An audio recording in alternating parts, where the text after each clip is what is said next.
Hello, everyone. I hope everyone is doing great. Great to see you all in this wonderful session. और ये एक बहुत short video रहने वाला है स्टूडेंट्स और मैंने इसमें ट्राई किया है आपको बताने के लिए ह्यूमन को लेकर एक्सप्लेनेशन देना चाह रही हूँ क्योंकि आज सुबह ही हमने आर्की बैक्टीरिया के बारे में पढ़ा था जिसमें हमने कैटल के ह्यूमन के बारे में पढ़ा था, राइट। रूमिनेटिंग एनिमल्स जो होते हैं, तो उन्हीं का जो कंपाउंड स्टमक होता है उसी से रिलेटेड आज हम बात करने वाले हैं। बात आती है कंपाउंड स्टमक की। तो कंपाउंड स्टमक स्टूडेंट्स वो स्टमक होता है जिसमें 4 कंपार्टमेंट्स मौजूद हैं स्टमक के। इसी वजह से इसको बोला जा रहा है कंपाउंड स्टमक, क्योंकि कहीं ना कहीं थोड़ा सा कॉम्प्लिकेटेड होता है। तो ये जो रूमिनेटिंग एनिमल्स होते हैं, जैसे कि अगर हम कैटल की बात करें तो उनको रूमिनेटिंग कंसिडर किया जाता है। काउ है, बफेलो है। इनके अंदर ये रूमिनेटिंग एनिमल्स इसलिए कहलाते हैं क्योंकि अभी उससे पहले मैं आपको पहले सारे चारों पार्ट्स के बारे में बता देती हूँ। पहला पार्ट है, आप देख सकते हैं कि यहाँ पे र्यूमन है, जहाँ पे जो ईसोफेगस है यानी जो फूड पाइप है उससे जो फूड है, राइट, यानी बेसिकली जो प्लांट पार्ट है, ये प्लांट पार्ट पे अपना कंजम्पशन करते हैं, जो कि क्या होता है, सेलुलोज रिच होता है, राइट। तो इसको जब ये इंजेस्ट करा जाता है तो ये जाता है सबसे पहले र्यूमन में, और आज ही हमने र्यूमन के बारे में पढ़ा था। र्यूमन के बाद जो है ये जाता है रेटिक्यूलम में, ये सेकेंड पार्ट है, right. First part rumen, second part reticulum, third part is omasum और fourth part is abomasum. Abomasum जो होता है उसको ट्रू स्टमक भी बोला जाता है, राइट। क्योंकि अब हम बात कर लेते हैं इनके सिग्निफिकेंस की। तो जब, जैसे कि अभी हमने डिस्कस किया पहला पार्ट,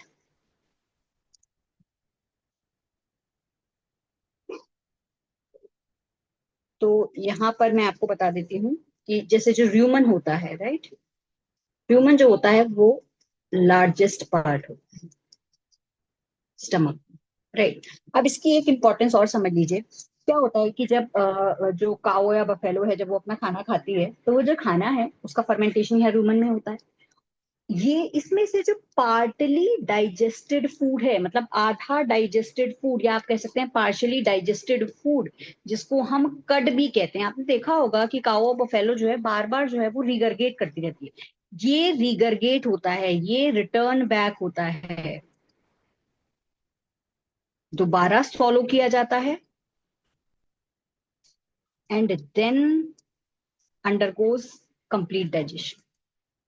तब जाकर के कंप्लीट डाइजेशन होता है। इसी वजह से इनको क्या बोला जाता है, रूमिनेटिंग एनिमल्स।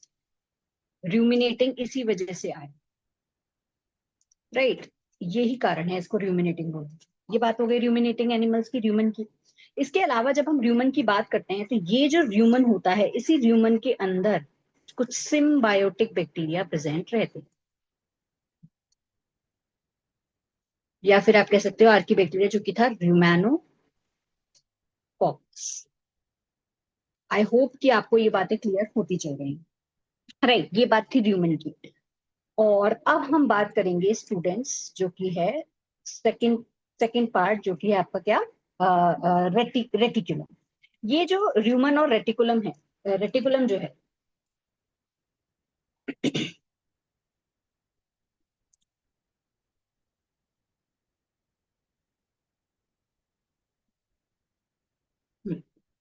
ह्यूमन और रेटिकुलम दोनों में ही जो है वो इस तरीके से सिम्बायोटिक बैक्टीरिया प्रेजेंट होते हैं। इसमें भी सिम्बायोटिक बैक्टीरिया प्रेजेंट होता है, राइट।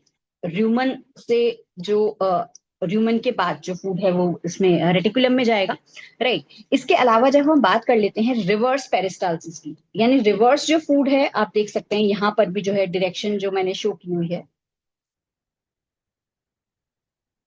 यहाँ पर आप देख सकते हैं कि जो फूड है जो रिटर्न होकर के जो जा रहा है वो भी किस में जा रहा है, ईसोफेगस में। किसके थ्रू, ह्यूमन और ह्यूमन के थ्रू। तो बेसिकली ह्यूमन के थ्रू जो रिवर्स पेरिस्टालसिस जो देखा जाता है, रिवर्स जो फूड, जैसे कि मैंने आपको बताया कड जो जाता है, वो किसके थ्रू जाता है, थ्रू ह्यूमन।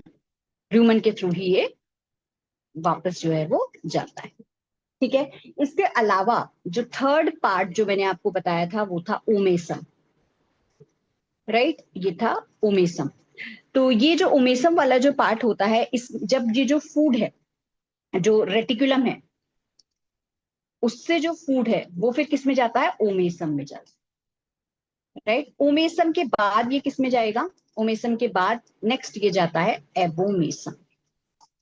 और एबोमेसम ही वो पार्ट होता है जिसमें जो है क्या होते हैं, गैस्ट्रिक जूसेस। तो कंप्लीट डाइजेशन एक तरीके से एबोमेसम में होता है, इसी वजह से इसको बोला जाता है ट्रू स्टमक। ठीक है। तो पहले फूड आया र्यूमन में, र्यूमन से रेटिकुलम में, रेटिकुलम से एबोमेसम में,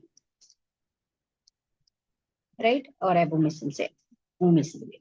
बेसिकली ये जो र्यूमन है इसमें ही रिवर्स पेरिस्टालसिस होता है, इसी वजह से वो रूमिनेटिंग एनिमल्स बोलते हैं। So that was a small piece of information I tried to give you. Keep learning, keep shining, and most importantly, students, keep smiling. Thank you very much.